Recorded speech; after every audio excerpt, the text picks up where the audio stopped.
Well, joining me live is former federal prosecutor Neama Rahmani. Thank you very much for being with us this evening. So just to go back to that term then, unconditional discharge, what we've heard signalled there from Juan Merchan, the judge.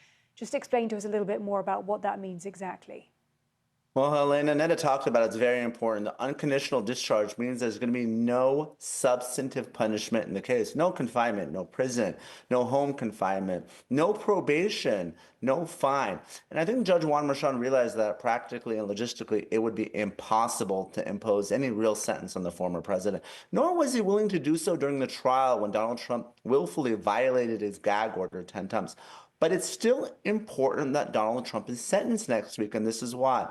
Under most states, including New York, a judgment is not final. That means Donald Trump is not a convicted felon until he is sentenced. So it's a legal distinction, but it's an important one. If Trump is never sentenced, he's not a felon. So this gives him an opportunity to appeal after next Friday's sentence.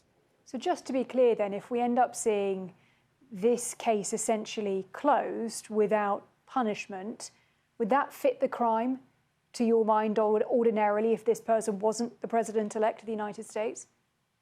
Well, this is not an ordinary case. And if you're looking at the crime itself under New York law, we're talking about hush money payments, which are usually misdemeanors, but if they're in furtherance of another crime, they can be elevated to felonies, which they are here. But there's still Class E felonies under New York law, which means that they're the least serious. And of course, Donald Trump has no criminal history. So I think ordinarily someone would be placed on a suspended sentence and a period of probation may be fine. But of course, Donald Trump is not an ordinary criminal defendant. So he's going to be afforded a luxury that other criminals are not.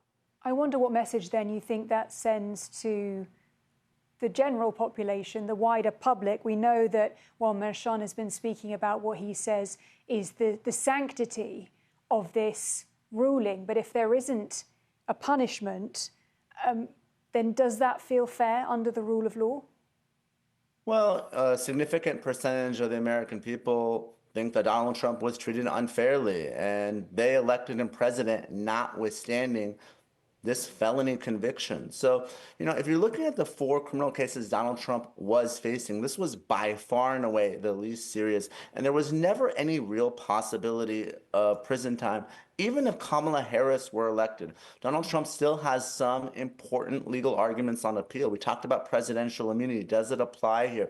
Now, obviously, the payments predated Trump being president. He was just a candidate at the time. But there was evidence, allegedly, arguably, of official acts that came into that trial, including his communications with Hope Hicks when he was president, his tweets about Michael Cohen when he was president. Now, of course, Donald Trump has a new argument that sentencing him will interfere with the performance of his duties as president-elect. So he does have some arguments on appeal to the appellate division of the New York Supreme Court, as well as the Court of Appeal, and maybe even the U.S. Supreme Court. Well, what do you make of that argument? Even today, Trump's legal team has been saying that there shouldn't be any sentencing at all because it would get in the way even of just the transition of power.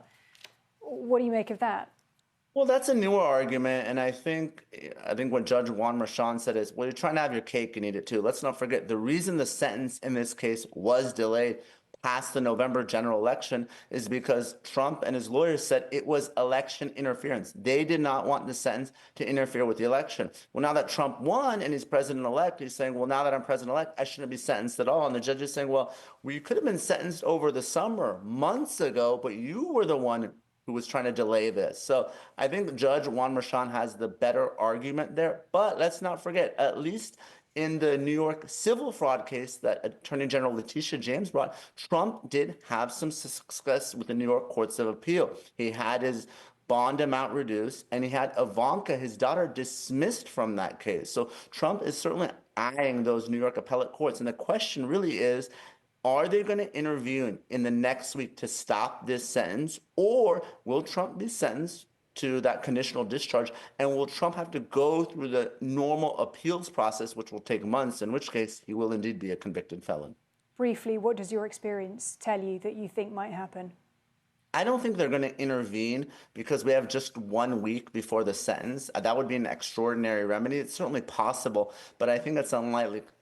I think the judges are going to want full briefing, a full hearing in this case. So I think Trump is going to be sentenced to that unconditional discharge, he will be a felon, and then he'll have to litigate his felony through the appellate courts like any other criminal defendant. Former federal prosecutor Neama Rahmani, thank you for being with us. Thanks for having me, Helena.